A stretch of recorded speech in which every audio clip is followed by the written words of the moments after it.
So listen now, and learn the truth of Helm Hammerhand, one of the last great kings of the Riddermark, and the shadow that fell upon his house. Helm became king after the death of his father Gram in the year 2741 of the Third Age. It was a time of growing unrest, for the Dunlendings had risen in strength, spilling from the hills and valleys around Isengard, seizing lands, raiding herds, and striking fear into the Westfold. Long had they been a thorn in the side of Rohan, and Helm inherited a kingdom already under siege. In these troubled days, there came a man named Freka, wealthy, proud, and swollen with his own importance.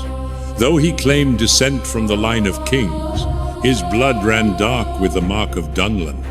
Helm called him to council.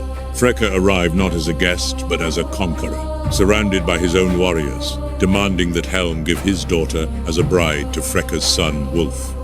When Helm named him what he was, fat and arrogant, Freka dared to answer with insult of his own, mocking the king as old and weak, but Helm was neither old nor weak.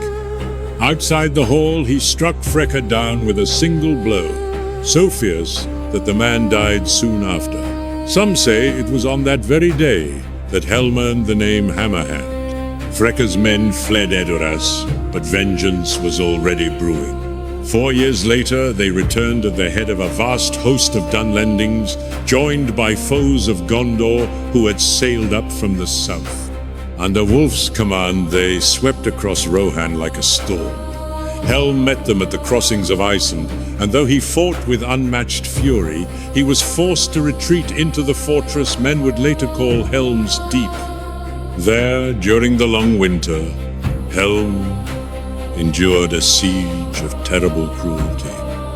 Clad in white, he walked alone through blizzards and moonlit snows, a towering figure who slew his enemies with his bare hands. They feared the sound of his horn, for each blast heralded death. Yet grief and famine weighed upon him. Both his sons fell, and Helm himself grew gaunt and cold. One night he left the fortress for another of his solitary assaults, and never returned. They found him at dawn, frozen upright in the drifting snow, unbroken even in death.